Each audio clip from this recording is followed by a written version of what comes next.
भावांनो नमस्कार. तर एक गोष्ट सांगायची होती. भरपूर दिवस झालं मला लवकर जायला भेटलं नव्हतं. आता वाजले जवळपास 8:30. माझी आत्ता सुट्टी झाली आहे आणि आता मी निघालो गावाकडं. तर एक गोष्ट डोक्यात आली, म्हटलं ते अपडेट करावी म्हणून आलो. तर एक होता विषय की असं जर तुम्हाला असं वाटतं असेल ना की कॅपिटल वगैरे जास्त लागते तर ट्रेडिंग करता येते आपल्याला, जास्त पैसे असतील तर जास्त प्रॉफिट करता येतं. मला पण 2 वर्ष 3 वर्ष असंच वाटत होतं की नाही का, प्रॉफिट काढायचं असेल तर पैसे जास्त लावावे लागतील.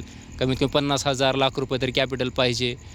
पण नाही मित्रांनो, असं काही नाही. मला पण सुरुवातीला असं वाटत होतं. पण मी या गोष्टी जरा थोड्याशा बारकाईने विचार केल्या, तर तुम्ही 5,000 10,000 पासून सुद्धा चालू करू शकताय. कारण मी जवळपास आता बघितलं ना, मी 5,000च्या वरती कधीच रिस्क घेतली नाही. आणि ज्यावेळेस मला असं वाटत होतं ना पैसे जास्त लावावे लागतात, त्यावेळेस मी हाच विचार करत होतो की 5,000 पासून आपण करू शकतो. सगळ्यांनी केलं तर आपण का करू शकत नाही. तर माझ्या डोक्यात हा विचार होता म्हणून म्हटलं ही गोष्ट सांगावी. तर विषय फक्त एवढाच येतो की नाही का, तुम्ही स्किल किती डेव्हलप करताय.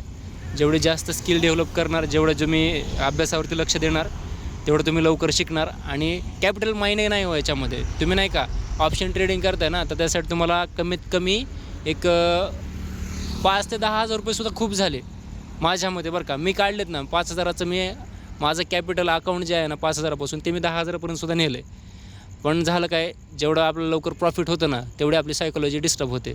तर म्हणायचा मुद्दा एवढाच आहे, छोट्या कॅपिटलपासून तुम्ही स्टार्ट करा.